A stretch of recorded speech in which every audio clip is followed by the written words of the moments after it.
Assalamualaikum warahmatullahi wabarakatuh. Saudara-saudaraku seiman, seagama, sebangsa dan senegara. Ketemu lagi ya dengan saya. Dan biasalah, saya akan selalu membagi-bagikan ilmu. Karena membagikan ilmu menyebarkan ilmu yang benar itu hukumnya wajib. Dan itu pun disuruh oleh Tuhan untuk menyebarkannya. Dan sekarang saya akan membahas kehidupan manusia yang sudah ada aturan-aturan dari Tuhan ya, seperti perniagaan atau usaha. Saya akan menceritakan tentang bab perniagaan atau usaha. Apabila kita seorang pedagang, kita wajib mempunyai modal. Umpamanya modal kita 10 juta umpamanya. Dan umpama kita berdagang, kita tidak boleh mengurangi timbangan, ya, karena itu hukumnya dosa. Mau seons atau 2 ons juga mengurangi timbangan hukumnya dosa. Jadi harus pas ya. Kalau sekilo pas sekilo, kalau 2 kilo harus pas 2 kilo ya. Dan apabila kita melebihi timbangan, umpamanya kita pas sekilo tapi ditambah oleh kita 2 ons umpamanya, maka kita pun harus ada ijab qabul kepada yang membeli. Saya melebihi 2 ons, yaitu sedekah atau pemberian saya. Jadi dalam berdagang jangan mengurangi timbangan, tapi kalau melebihi tetap harus ada ijab qabul ya, yaitu kita sedekah atau memberi lebih dari timbangan tersebut. Itu dalam hukum usaha atau perniagaan dalam berdagang ya, jangan mengurangi timbangan. Dan apabila kita menjual dagangan makanan pokok, maka tidak boleh mengambil batik yang banyak, seperti kita beras membelinya dari pasar 10.000 dijual 20.000, itu tidak boleh, hukumnya haram. Tetapi kalau menjual makanan pokok bisa, umpamanya kita membeli beras dari pasar 10.000, paling dijual paling besar batik kita 2.000, yaitu menjadi 12.000. Tapi kalau kita melebihi batik kita, seperti umpamanya dibeli 10.000 dijual 15.000 pun itu tidak boleh, karena itu makanan pokok. Apalagi kalau sampai dijual 20.000, dari 10.000 dijual, itu tidak boleh. Makanan pokok tidak boleh mengambil batik yang besar. Itu tidak boleh. Kalau cuma 2.000 perak dari sekilo itu bisa, tapi kalau mengambil 5.000 dari sekilo makanan pokok, atau apalagi 10.000 dari sekilo makanan pokok batiknya, itu tidak boleh, itu haram ya. Tetapi kalau kita menjual barang dagangan seperti pakaian atau dagangan aksesoris misalnya, yang bukan makanan pokok, kita boleh mengambil batik berapapun, asalkan yang membeli berani untuk membelinya. Contoh ya, kita menjual dagangan pakaian contohnya. Kita membeli dari pasar 100.000, kita jual 200.000.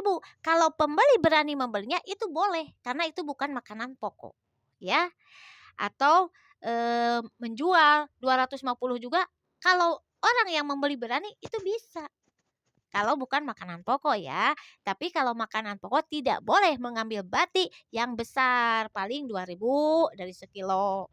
Atau paling besar 3.000 dari sekilo, itu makanan pokok ya. Jadi tidak boleh mengambil batik yang banyak dari harga makanan pokok. Dan sekarang kita harus tahu bab hutang piutang ya, yang harus kita jalankan, karena itu kan kehidupan manusia sehari-hari ya, hutang piutang. Apabila kita menghutang ke warung contoh ya, kita mengambil dulu makanan 50.000 umpamanya ya, kita wajib membayarnya jarak seminggu. Jarak seminggu kita wajib membayar hutang tersebut. Karena itu hutang piutang itu berat, di akhirat berat itu ya. Tetapi kalau jarak seminggu kita belum punya untuk membayarnya, kita datang kepada yang menghutangi kita, yaitu ke tukang warung tersebut, dan kita mohon maaf, jarak seminggu ini saya belum punya untuk membayarnya, kita minta maaf. Dan apabila kata yang punya warung tersebut, ya boleh, kalau sudah punya segera bayar, itu sudah ada ijab qabul. Dan kalau sudah punya uang, segera kita bayarkan, karena kalau tidak segera membayarkan, apalagi kita tidak mau membayar hutang, hukumnya dosa. Dan kelak di akhirat, di yaumil hisab, hutang yang tidak kita bayar akan memasukkan kita ke dalam neraka. Jadi hati-hatilah dalam berhutang, karena apalagi hutang yang besar, hutang kecil pun 1.000 2.000 kita wajib untuk membayarnya ya. Itu dalam hutang.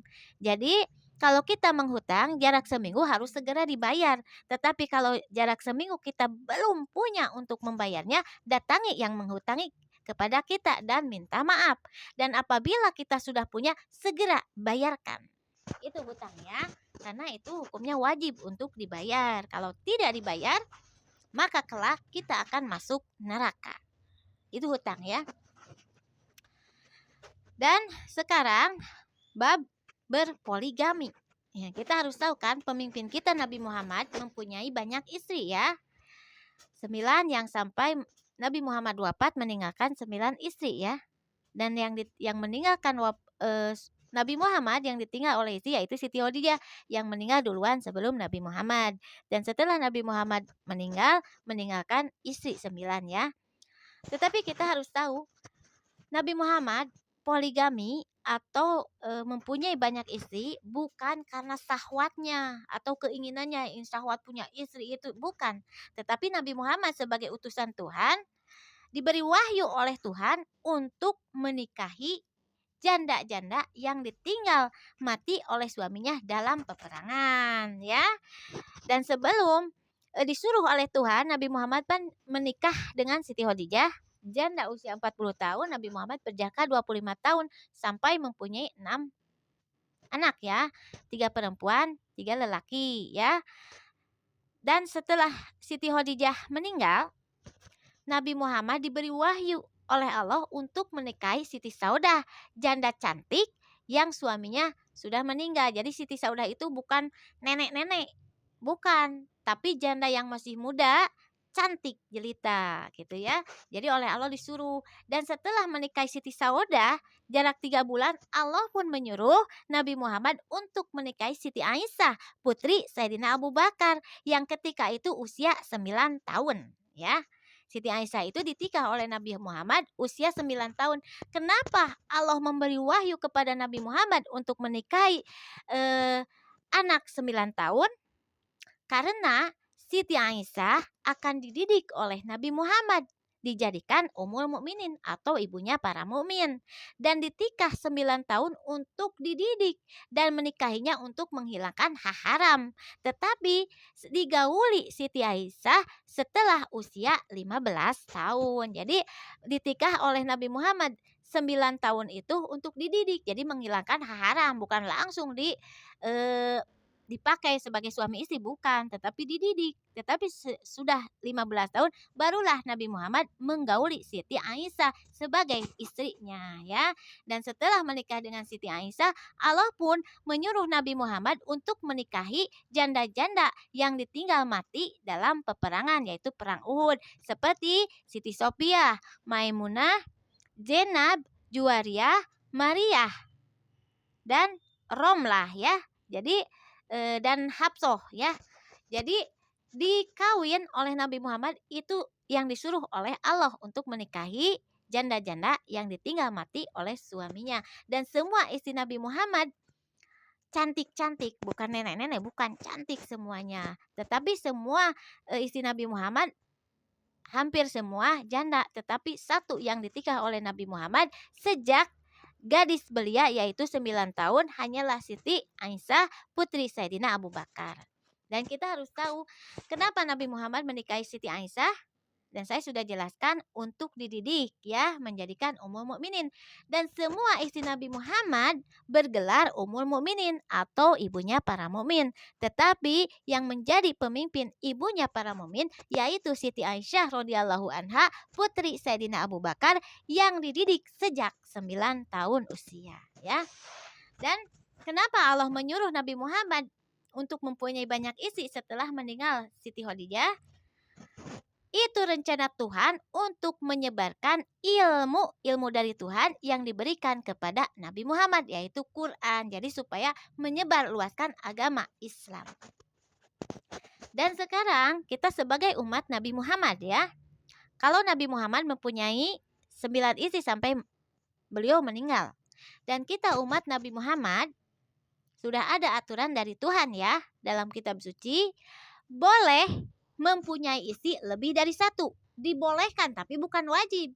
Kalau wajib kan harus, semua umat Nabi Muhammad harus kalau wajib. Tapi ini dibolehkan bagi yang mau. Dibolehkan umat Nabi Muhammad bagi yang mau menikah lebih dari satu istri. Ya poligami ya dibolehkan. Tetapi harus ada syarat unsurnya. Jadi tidak semua umat Nabi Muhammad dibolehkan kalau belum menginjak syarat dan unsurnya ya. Jadi harus ada syarat dan unsurnya poligami itu ya umat Nabi Muhammad. Yaitu syarat dan unsurnya harus bisa memberikan nafkah lahir dan batin. Dan nafkah lahir yaitu harta. Dan harta adanya di raja, ulama, dan orang kaya yang kekayaannya sudah mubah atau sudah tidak termakan. Itu dibolehkan kalau mau. Kalau tidak mau ya nggak apa-apa gitu kan. Dan syarat unsur yang kedua umat Nabi Muhammad yang ingin poligami yaitu harus adil di dalam cintanya kepada istri-istrinya. Contohnya dia rindu kepada istri yang pertama 50% dan kepada istri yang kedua pun 50%. Jadi harus sama rata di dalam cinta atau di dalam seksualnya. Nah, sekarang saya tanya kepada umat Nabi Muhammad ya yang ingin poligami, apakah bisa melalui unsur yang tersebut yaitu harus ada nafkah lahir yang saya sebutkan tadi dan nafkah batin yaitu harus adil di dalam cintanya. Tetapi kalau tidak adil di dalam dua-duanya, maka sebaiknya jangan poligami, satu saja karena kalau tidak bisa menafkahi lahir batin secara adil, hukumnya dosa dan bagiannya neraka. Ya, jadi umat Nabi Muhammad tidak diwajibkan poligami tapi dibolehkan bagi yang sudah mampu, tetapi harus melalui unsur yaitu nafkah lahir, harta, dan nafkah batin cinta harus sama. Kalau tidak sama condong sebelah neraka bagiannya, berat loh bagi lelaki yang ingin poligami, berat ya. Walaupun dibolehkan. Nah, sekian dulu ya dari saya. Mohon maaf. Sekian. Assalamualaikum warahmatullahi wabarakatuh.